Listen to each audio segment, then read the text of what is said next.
something didn't seem right. Two disciples walked in silence, crossing the dusty path between Jerusalem and a village called Emmaus. Their eyes were downcast, their hearts heavy, and their hopes shattered.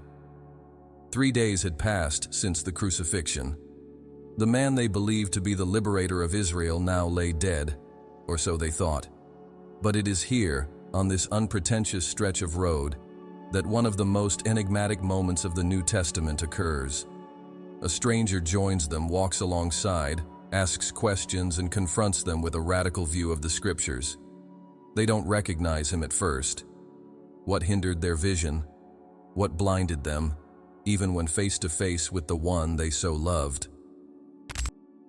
This moment awakens something profound within us. How many times have we walked through life without noticing the answers right beside us? This is not just a religious episode. It is a spiritual mirror, an allegory of the human condition.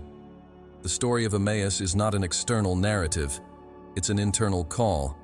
And throughout this journey we will explore not only the facts, but also the symbols, the hidden teachings, and what this encounter can reveal about the true identity of Jesus and about ourselves. The Gospel of Luke gives us the starting point. The text says that the two disciples were on their way to a village, talking about everything that had happened. One of them was called Cleopas. The other remains anonymous. This omission is not by chance. Many scholars and mystics believe that this nameless figure represents each one of us. We are the second walker. We are those who have not yet recognized the divine presence beside us. And perhaps, like the disciples, we are stuck in a limited understanding of reality. The road to Emmaus symbolizes the state between pain and enlightenment. It is no coincidence that this moment occurs right after the crucifixion, when everything seemed lost. Jesus had died, and with him, the traditional messianic expectations. The people were expecting a warrior, but they received a crucified man. They were expecting a throne, but they saw a cross. And when hope is shattered, the human heart closes. It is in this state of loss that revelation presents itself, but in a veiled form, because the deepest truth rarely shouts, it whispers. The mystery begins to intensify when the resurrected Christ himself joins the two and walks with them without being recognized. Here arises one of the most provocative questions of the text. Why didn't they recognize him? Was it just an emotional block caused by grief? Or was there something more? Some traditional scholars suggest that the body of the resurrected Jesus possessed a glorified nature, different from the previous one. Others, however, explore a more esoteric view, that Jesus had transfigured his form, becoming visible only to those with eyes to see. The concept of spiritual vision is a constant in ancient traditions. In Egyptian mythology, for example, the eye of Horus is not a physical eye, but an expanded perception of reality. In Hinduism, the third eye symbolizes inner vision, the ability to perceive beyond form. Similarly, this episode may be telling us that to recognize Christ, not only in the past, but today, we need to awaken a new type of sight, the sight of the soul. While the disciples speak of their pain and frustration, Jesus listens to them and confronts them. "O fools, and slow of heart to believe all that the prophets have spoken." And he begins to interpret the scriptures in an unprecedented way. This marks a turning point. He is not just comforting, but guiding them towards a deeper understanding. This reinterpretation can be seen as a hermeneutic key, a way to decode not only the sacred texts, but the very human experience. At this moment, an invisible tension begins to build. The attentive listener realizes that this journey is more than a geographical trip. It's an initiation. Like in an ancient ritual, the disciples are being prepared for something they do not yet understand. And Jesus, the silent master, acts as a hierophant, a revealer of mysteries.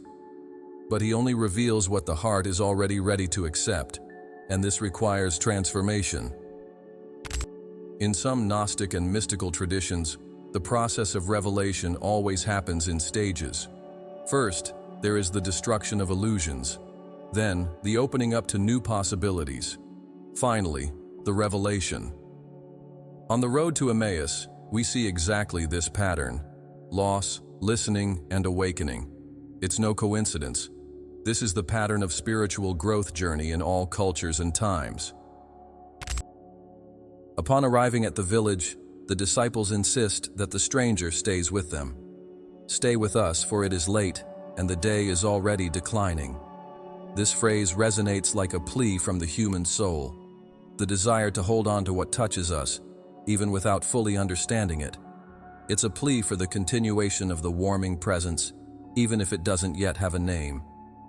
It's in this invitation that the mystery prepares to be revealed, but not yet. First, one must be ready. We conclude this first part on the brink of recognition. The veil has not yet been torn, but the words spoken along the way are already beginning to burn in the heart.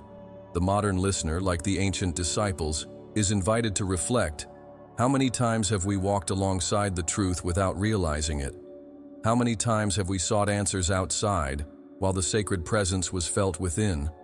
The road to Emmaus is just beginning, and the more we delve into its symbolism, the more we realize that this is not a story from the past. It is a call to the present. Why were the disciples' eyes closed? Why, even when walking with him, did they not recognize him? This question resonates more powerfully than it seems at first glance, because it's not just about a case of literal blindness. The text of Luke does not suggest that Jesus radically changed his physical appearance, but rather that the disciples' eyes were as if hindered. The verb used in the original Greek, ekkratunto, suggests an invisible force acting on perception, and that's where we enter a much deeper dimension of the mystery. The blindness of the disciples is symbolic. It represents the veil that obscures human consciousness when it is still bound to pain, ego, and the limited narratives of the world. It is the reflection of the conditioned mind, which interprets events in the light of fear and separation. At its core, it is the illusion that we all carry, the idea that we are alone, that the light has gone, that death has prevailed. This illusion is the true spiritual blindness. And it's not a new concept. From Platonic traditions to Buddhist writings, there is a constant. The apparent world deceives. Plato spoke of the cave, where shadows were mistaken for reality. In Vedanta, they talk about Maya, the veil of illusion. In the Gospel of Emmaus, this same structure repeats: the disciples look, but do not see. They walk with the truth, but believe they are alone. It's a clear portrait of the human condition, and an invitation to surpass it. This blindness is not just individual, it is collective. The distorted view we carry about the world shapes cultures, religions, social structures. We live as if matter was everything, as if suffering was the end, as if the divine was absent. And when something deviates from the norm, like resurrection, the mind refuses to accept. The resistance is not out of malice, but limitation. Perception needs to be trained to see what was previously invisible. In the text, Jesus begins to speak.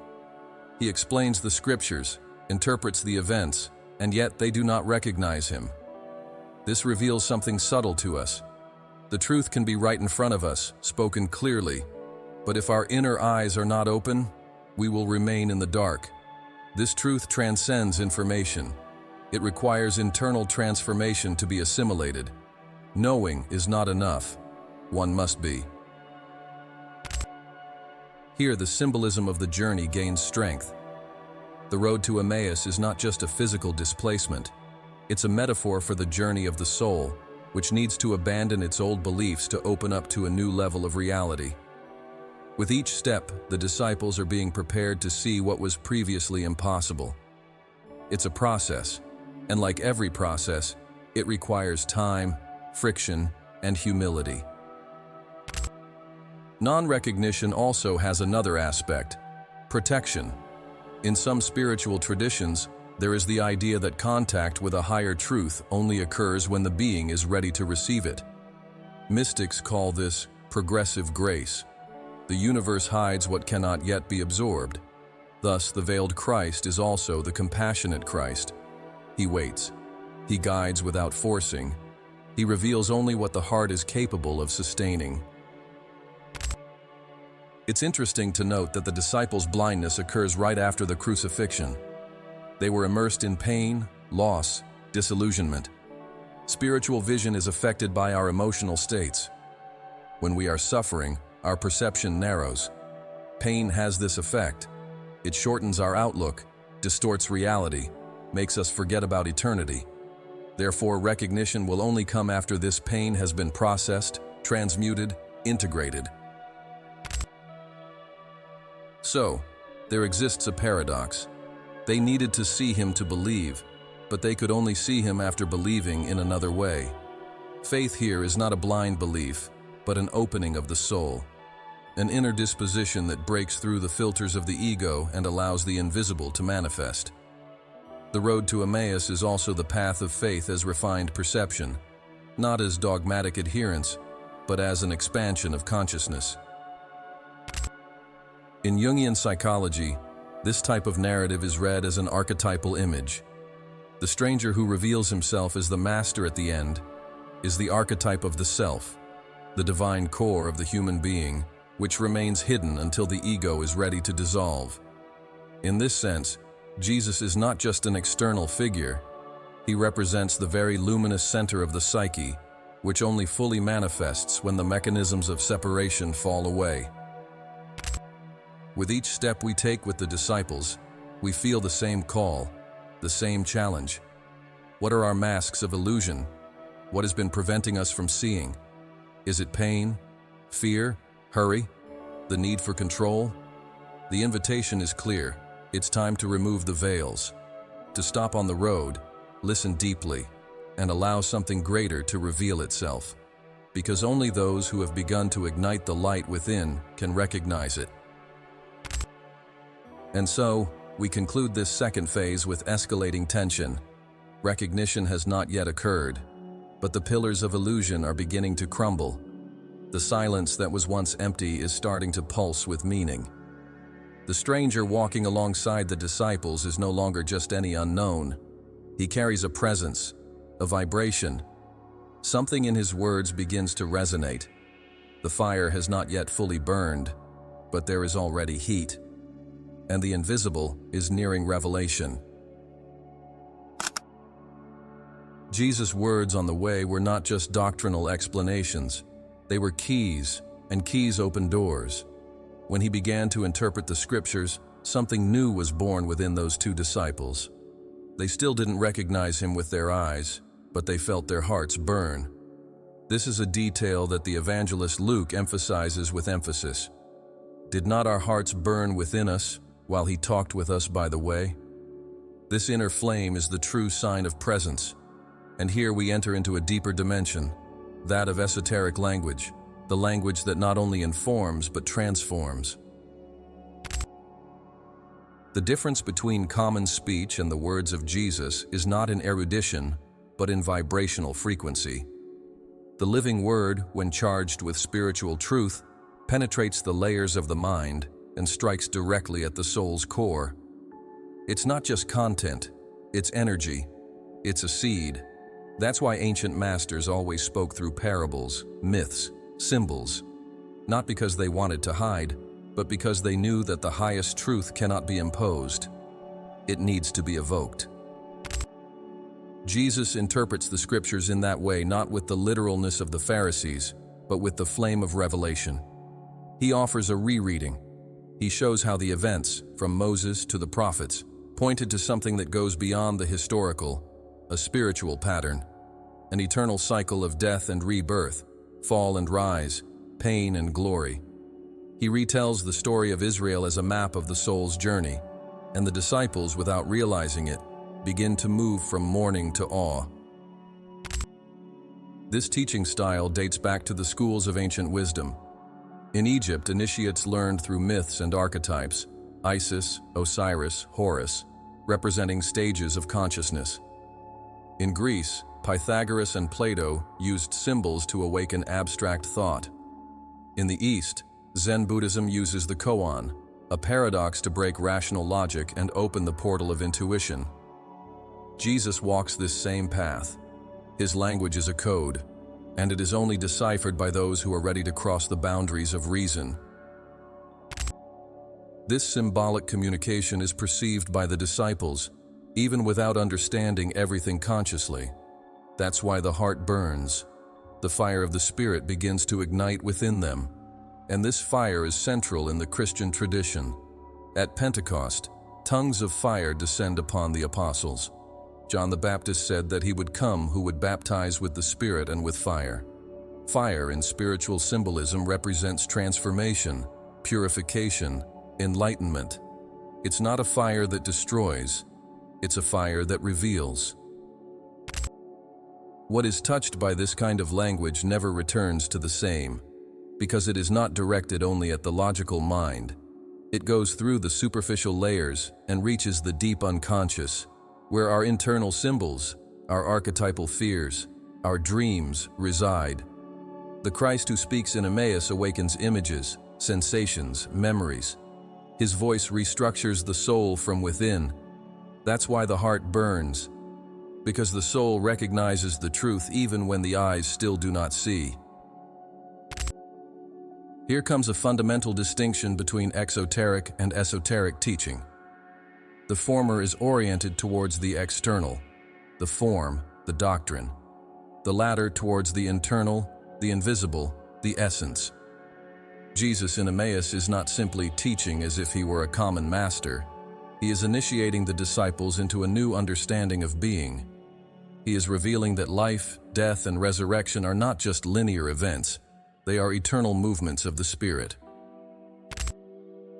Throughout the centuries, mystical masters have strived to keep this tradition of the living word alive. Origen, for example, spoke of the 3 layers of Scripture: the literal, the moral, and the mystical. The mystical layer is one that can only be accessed with an inflamed heart. Clement of Alexandria said that truth was like a flame hidden beneath symbols. Only the pure of heart could see it. Jesus, along the way, used exactly this language. He did not hide. He sanctified the mystery, so that only those who were ready could touch it. But this process requires surrender. The disciples had to listen, and listen with openness, with vulnerability, with thirst. Without this, no spiritual truth penetrates. This is a crucial point. Esoteric language only bears fruit where there is surrender. Those who listen only with the intellect may admire, but are not transformed. However, those who listen with their whole being are burned from within, and from this burning, a new vision is born. Perhaps the greatest miracle of Emmaus wasn't the final recognition of Jesus, but the gradual awakening of the heart. Because there begins a silent revolution, a new perception of reality, an awareness that starts to expand. This is the true sign of Christ's presence. The heart begins to burn. It's not a superficial emotion. It's a calling, a sign that something deeper is being touched, something that transcends words. And this invites us to reflect. When was the last time we heard something that made our hearts burn? How many times have we been touched by words that were not just sounds, but vibrations of truth? The Emmaus episode reminds us that the divine presence reveals itself more through attunement than form. When spiritual language is true, it generates fire, and this fire is the beginning of vision. We conclude this third part with this powerful symbol etched in the soul. The burning heart is the first sign of revelation. The eyes have not yet opened. That will come soon. But the ground is being prepared. The fire has started to burn. The soul is being reconfigured. And all this happens only by the power of the living word.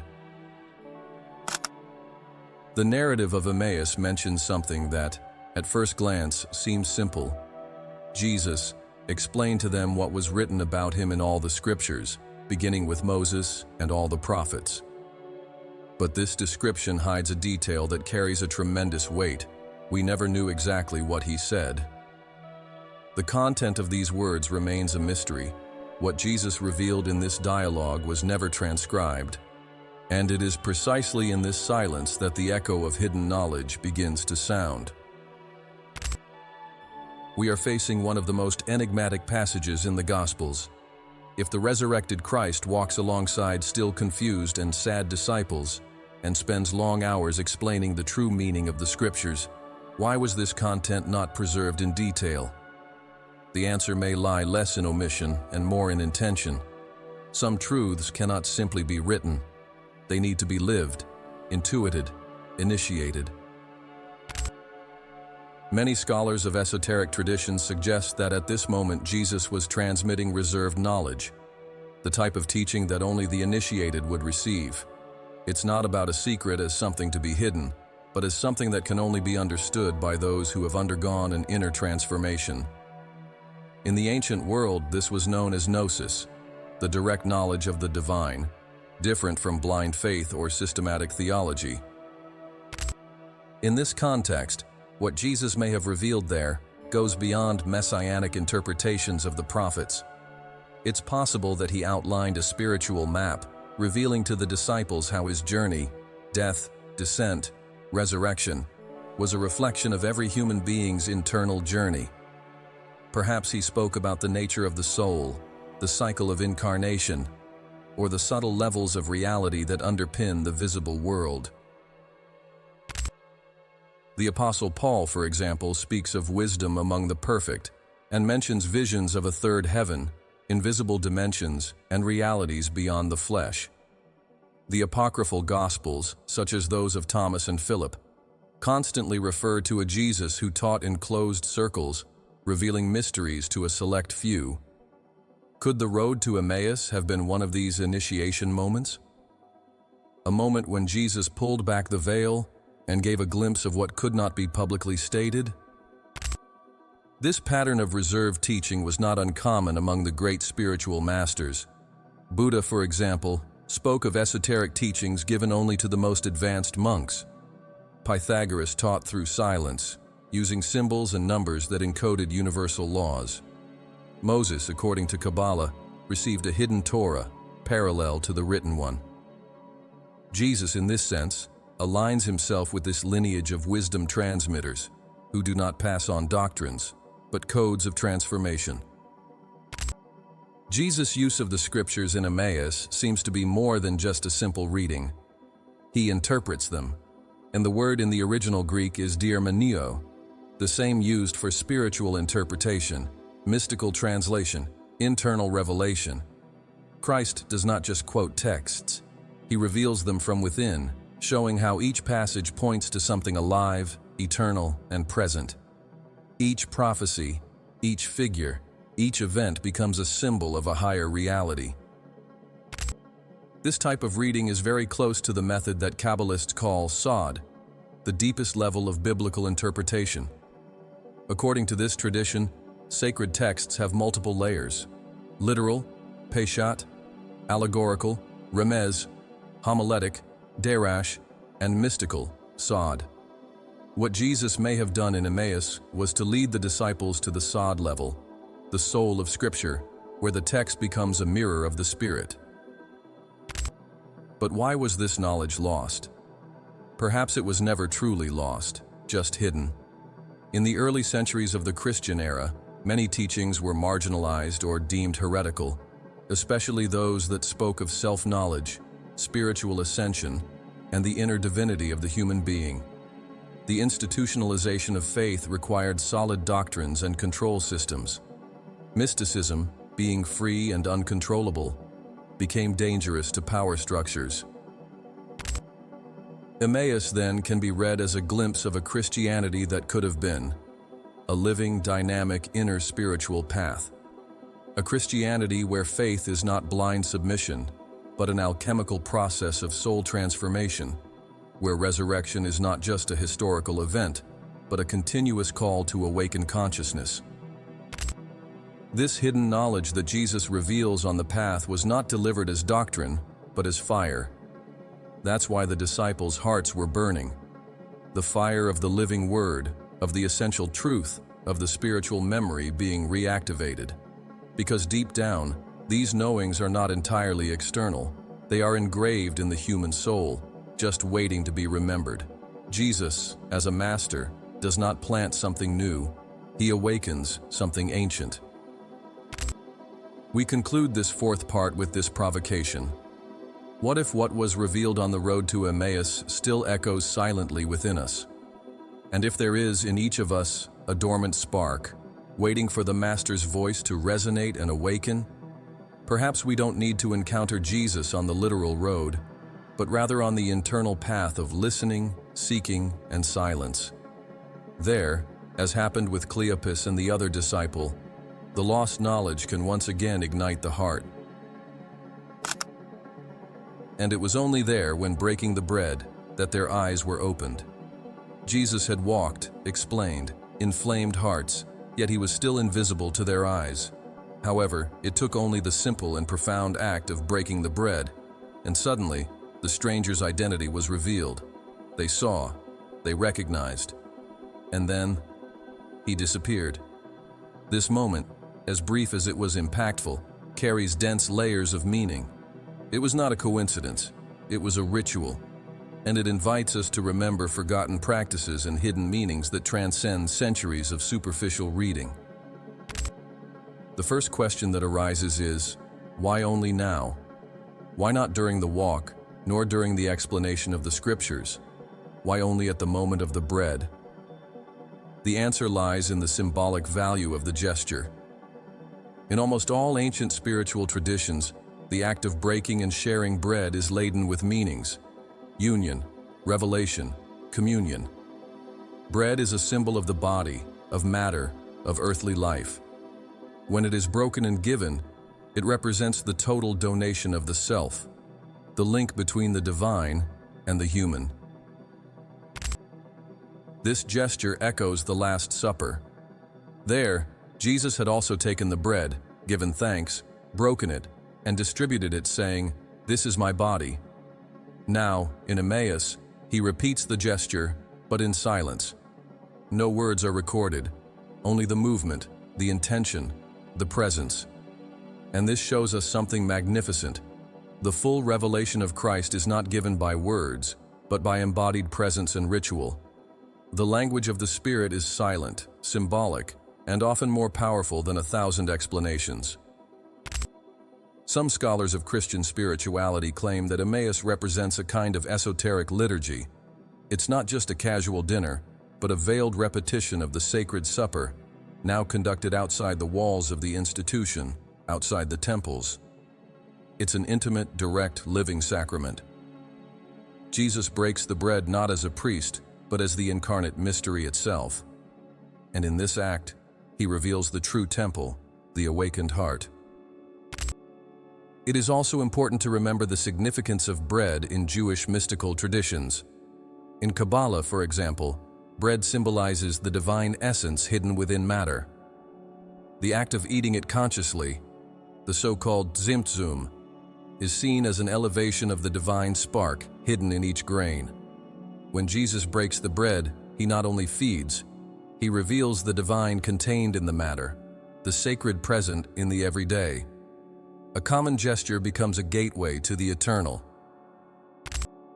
This moment also carries a powerful archetype, that of revelation happening in intimacy, at the table, in sharing. It was not in public speeches nor in miracles that the resurrected Christ was recognized. It was at an ordinary dinner. This invites us to abandon the idea that the sacred is distant or reserved for exceptional moments. The miracle happens in the ordinary. The extraordinary reveals itself in simplicity. God shows himself when there is true sharing. The act of breaking bread also carries a hidden message of unity. The bread, once whole, is divided so that all may partake in it. But when shared, it doesn't diminish, it multiplies. This is one of the deepest spiritual laws. That which is given with love expands. The presence of Christ, when shared, does not fragment, it multiplies. And that's why he disappears soon after, because he is already within them. There is no longer a need for his external presence. Now he lives within each one of them. Some mystics and scholars of early Christianity see in this episode a reference to ancient initiatory rituals. In some mystery schools, food was the climax of the initiation process, a symbolic feast representing the absorption of light, wisdom, divine energy. The broken bread would be, in this context, the final seal of teaching, the consecration of what was learned along the way, a concluding ritual that opens the doors to a new level of perception. The power of this gesture also revives the physical dimension of spirituality. In many traditions, there has been a division between spirit and body, as if they were opposites. But in Emmaus, recognition occurs through a physical, sensory, human act. This reminds us that the body is part of the revelation. The divine is not abstract. It manifests in touch, in gaze, in the taste of bread, in the texture of presence. The sacred is not outside the world, but within it, if we know how to see. This moment invites us to recall practices that have lost their original value.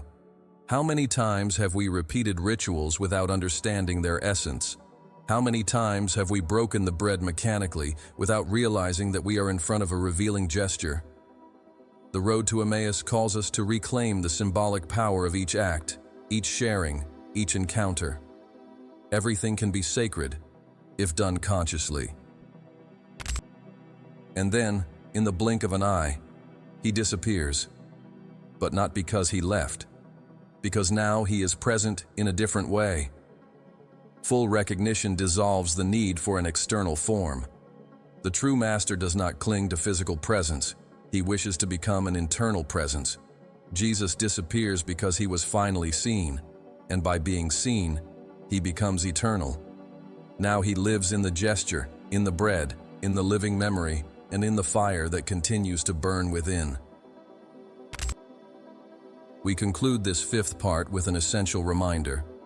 Revelation is not in the spectacle, but in the symbol.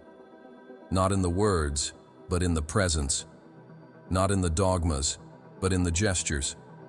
Christ is recognized in the breaking of the bread because it is in the breaking, in the giving of oneself, that the divine is fully revealed. And this gesture continues to echo to this day, every time we sit at the table with open eyes, a fiery heart, and an awakened soul. When the disciples' eyes finally open and they recognize Christ, something unexpected happens. Jesus disappears. This sequence, seemingly disconcerting, is not an evasion gesture, but a perfect conclusion to the spiritual process that had been unfolding from the beginning of the journey. The physical disappearance is the seal of the internal transfiguration. Jesus did not leave, he was assimilated. He is now presence, not form. Light, not figure. Vibration, not flesh. The concept of transfiguration as a teaching traverses various spiritual traditions.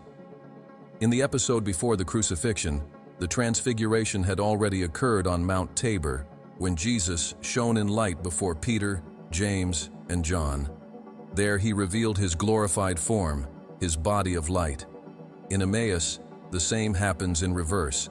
The disciples recognize the light not by seeing it, but by feeling its presence, its vibration, its truth. This physical disappearance soon after recognition is highly symbolic. It signifies the overcoming of dependence on the senses.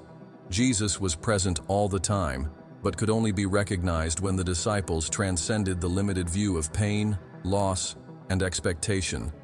And upon recognizing him, it was no longer necessary to see him with their eyes. Recognition is no longer visual, it's spiritual. The form disappears because the essence remains.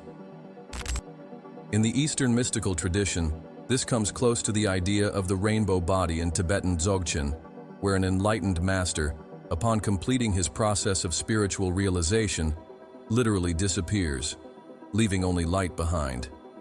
It is the ultimate symbol that matter has been completely transmuted into spirit.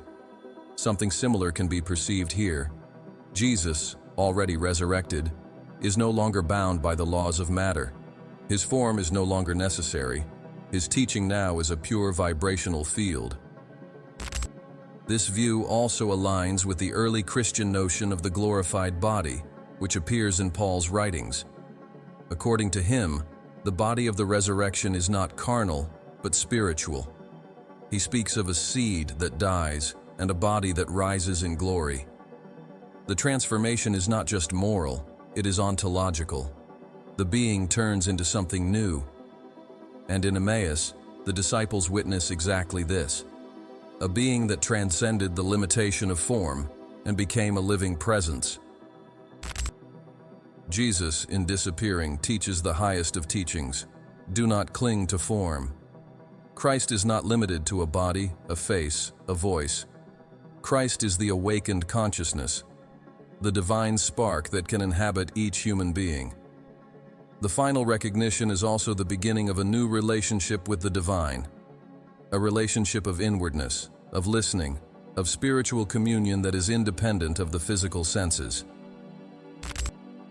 This invisible presence is what subsequently will be called the Holy Spirit, the continuity of Christ's presence, now dissolved into the universal field. In John, Jesus says, "It is expedient for me to go, so that the Comforter may come." This departure is not abandonment, but expansion. The presence dissolves into totality to be able to inhabit everything. The disappearance is, therefore, the universalization of presence. Christ is no longer beside, he is within. And this idea radically transforms our perception of spirituality. It's no longer about seeking something external. The search now is to recognize the internal presence. And this changes everything. It changes prayer, which ceases to be a plea and becomes attentive silence. It changes meditation, which ceases to be a technique and becomes communion. It changes the meaning of spiritual life, which becomes a continuous revelation of the invisible presence in every moment, in every gesture, in every breath. The transfiguration, in this sense, is not a supernatural event, but a model of human achievement. Jesus does not demonstrate an exclusive power. He reveals a possible path. The transfiguration is the destiny of the soul that purifies itself, that aligns itself, that surrenders to divine love. It is the final stage of the journey that began in ignorance and culminated in union. In Emmaus, we see the final steps of this ascension, the arrival point of the sincere seeker. This disappearance, however, does not nullify the relationship with Jesus.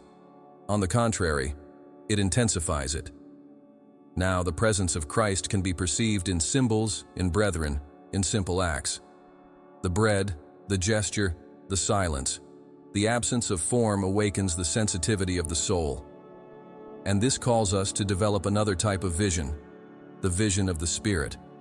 To see without seeing, to feel without touching, to recognize without needing to prove. This also protects us from the dangers of the idolatry of form.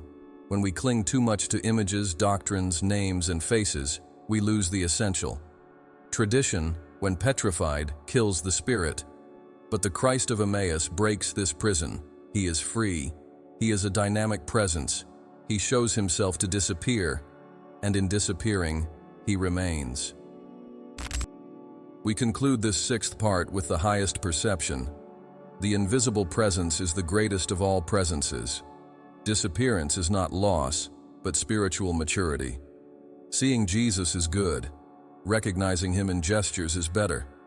But becoming one with him is the pinnacle. And this only happens when we stop seeking him externally and start living with him in every spark of our being. Right after the recognition and disappearance of Jesus, the disciples make a spontaneous and transformative decision. They immediately rise and return to Jerusalem, even though it's night.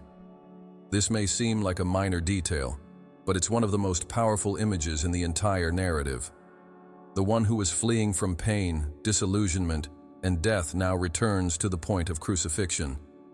The consciousness that had drifted away in confusion now returns enlightened, aware, awake.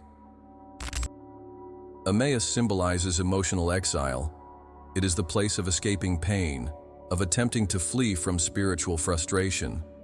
Jerusalem, on the other hand, represents the center, the location of sacrifice, but also of glory.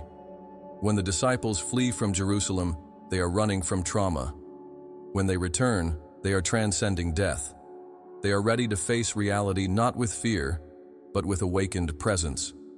This movement is a powerful metaphor for the inner journey. In psychological and spiritual terms, the reverse path represents integration. After the intense spiritual experience, the recognition of the divine, the next step is not to remain in ecstasy, but to return to the world with a new awareness. The true initiate does not isolate themselves. They return, and upon returning they become a witness. They become a transmitter. The genuine mystic does not run from reality. They dive into it with a different perspective. Mature spirituality always leads to conscious action. This return is no longer that of two confused and disheartened men. Now they carry a vibrant certainty. It's true. The Lord has risen. This statement, when spoken by those who have seen and lived it, carries a power that goes beyond belief. It's no longer doctrine.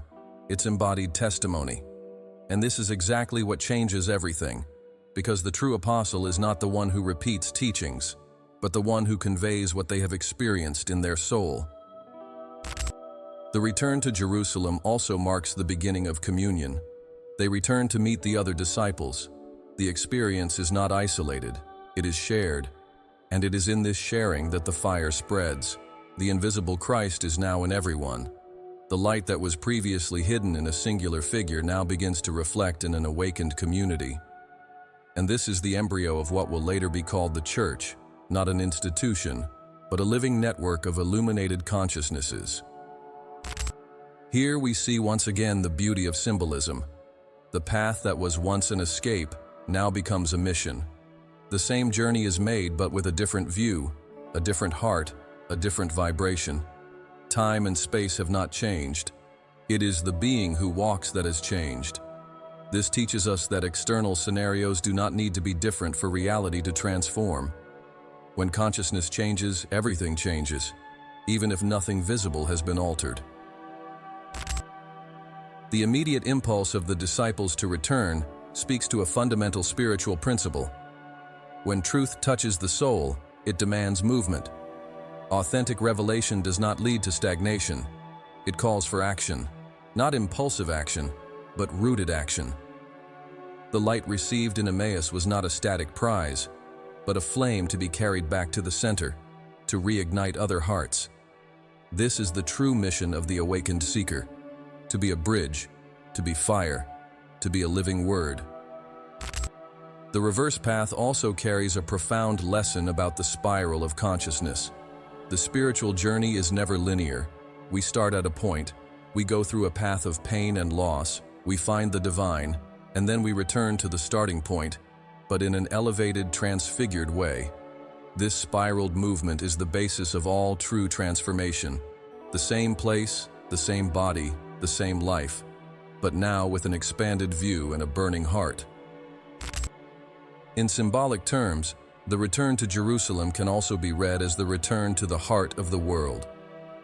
Jerusalem represents the sacred center, the axis of the divine. By returning there with new awareness, the disciples are also showing us the path to inner centering.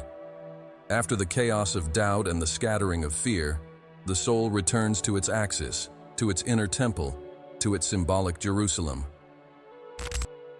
And this challenges us to ask, what is our Emmaus? Where have we been running away to? Which realities do we avoid facing out of fear, pain, or misunderstanding? And even more, what is our Jerusalem? Where is our spiritual center of gravity? That inner point where truth calls us to return and bear witness. The Emmaus narrative is not just historical, it is a mirror of our own spiritual journey. Finally, it is with this return that the disciples become true messengers. Now they are not repeating a tradition, they are the living tradition. They carry in their eyes the sparkle of revelation, and in their chests, the warmth of presence. And when they return to Jerusalem, they do not merely report what happened. They affirm the resurrection with their souls ignited. And this is what changes the world. It is not the books, the dogmas, the speeches. It's the living flame within each human being who has seen the invisible and now walks with firm feet and a full heart. We conclude this 7th part with a certainty. The spiritual journey is always circular. We run away, we seek, we find, and then we return. But we are never the same. And it is in this return that the true service, the true mission, the true peace are born. The road to Emmaus thus becomes the road for all of us, from escape to revelation, from recognition to expansion, from divided consciousness to unified consciousness. And beginning with Moses and all the prophets, he explained to them what was found about him in all the scriptures.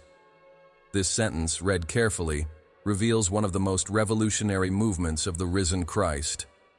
He reinterpreted the sacred texts, and he didn't do it as a common rabbi, nor as a theologian bound to form.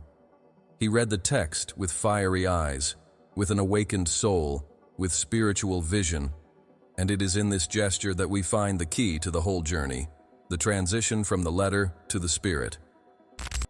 The Apostle Paul, in his letter to the Corinthians, already warned, the letter kills, but the spirit gives life.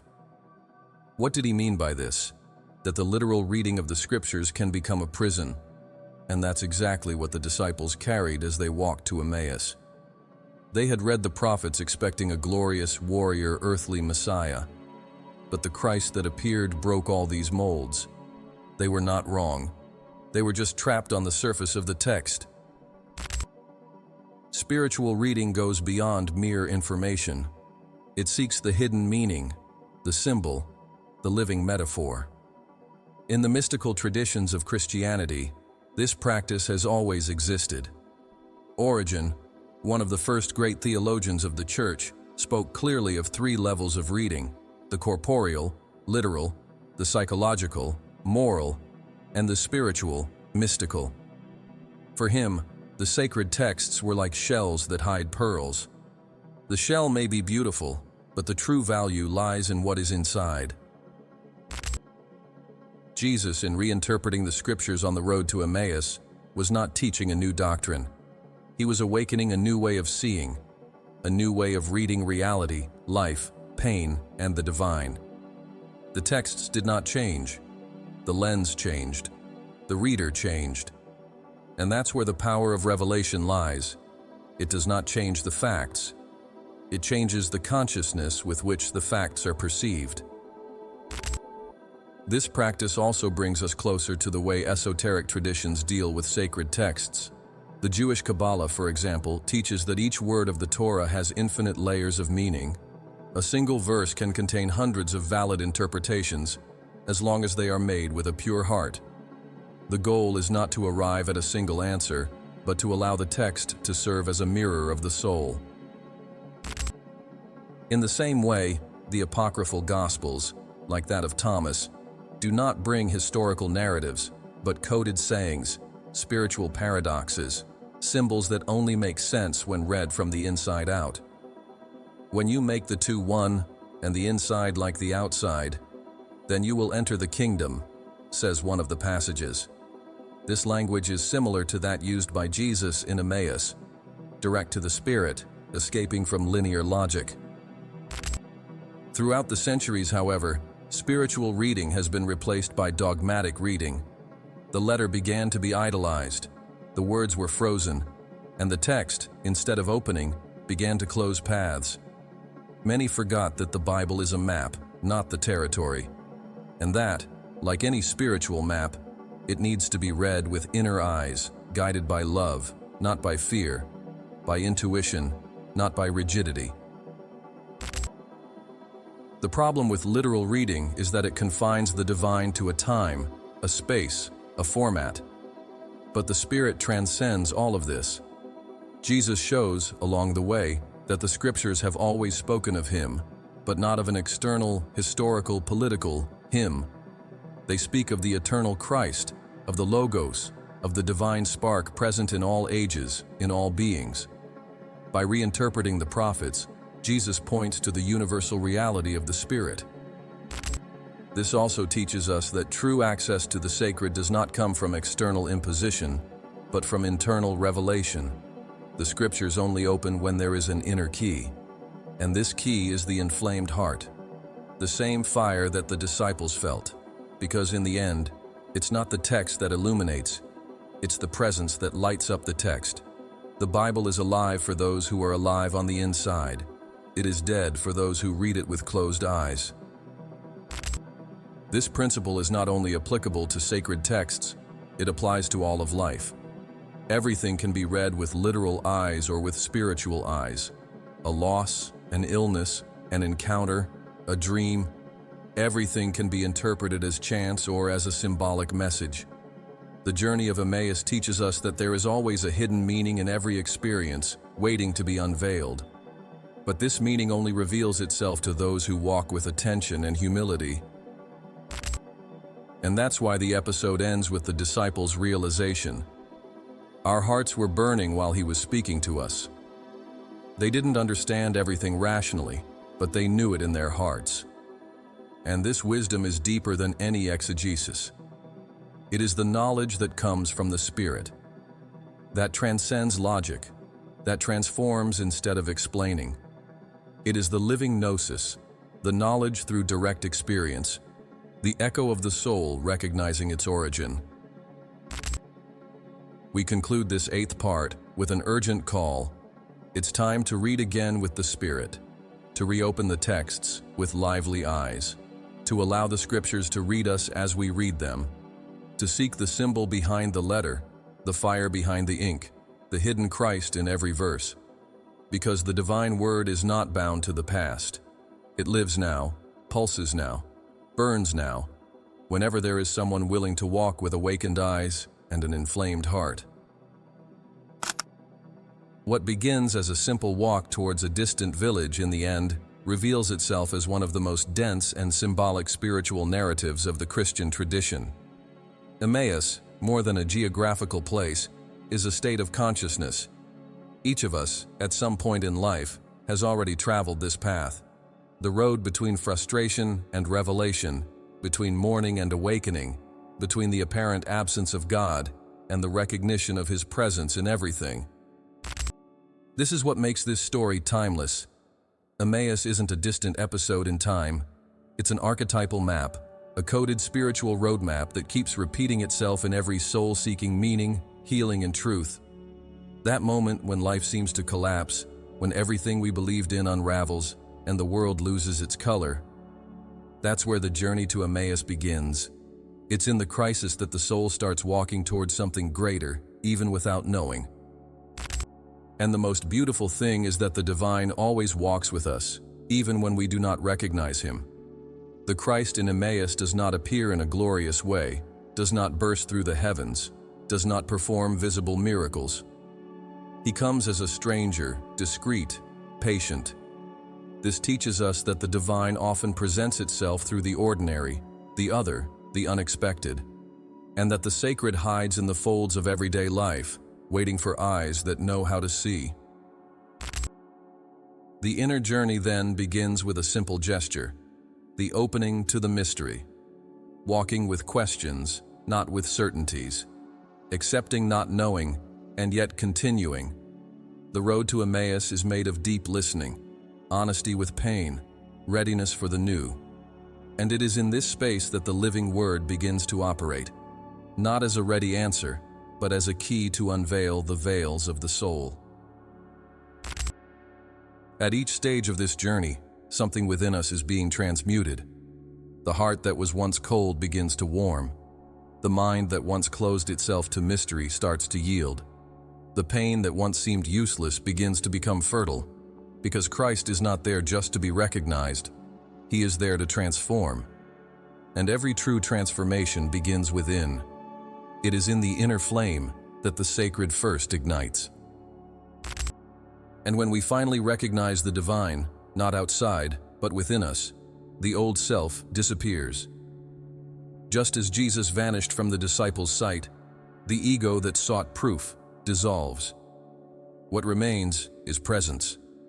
What stays is the quiet certainty. the unshakable knowledge that no longer needs to be proven. The outer path becomes the inner path, and the soul, now ignited, begins to see the world with new eyes. This recognition takes us back to Jerusalem, to the center, but now, no longer with fear, nor with the urge to flee.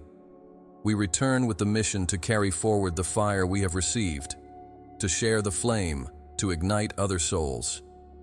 This is the role of those who have seen, not to keep, but to share, not to idolize the experience, but to embody it.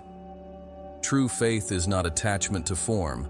It is the living vibration of presence in every gesture, in every word, in every silence.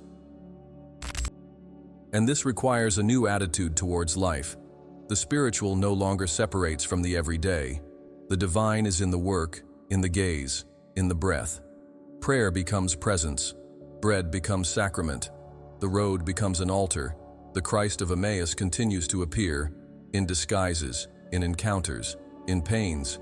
But only those who have been burned from within recognize him, those who have felt their heart aflame. Therefore, this story ends as it begins, with an invitation to the inward journey, to the listening of silence, to reading the world with the eyes of the Spirit, to the courage to walk even in darkness. Because recognition always comes, it always comes, but never in the expected way. The divine reveals itself when we stop searching outside and start feeling within, when we make space, when we break the bread, when we walk with the other. Emmaus is more than memory. It's a mirror, a reflection of the journey that each soul needs to tread, a call not to give up when pain obscures vision, a reminder that even when everything seems lost, the present still walks beside us, and even more, within us, just waiting for the right moment to be recognized. With the certainty that the road to Emmaus continues, with every dawn, with every loss, with every reunion, may your heart also burn when you hear the words of Christ, even if disguised. May the flame never go out, and that, upon recognizing the presence, you have the courage to return to your inner Jerusalem and live as one who has already seen the light behind the veil. And now, Mind Unfettered, I invite you to shed light on this path that is also yours. Tell me here in the comments, what was the moment in your life when you were walking without recognizing the divine presence by your side? And how did that moment transform? Or instead, share just with one sentence.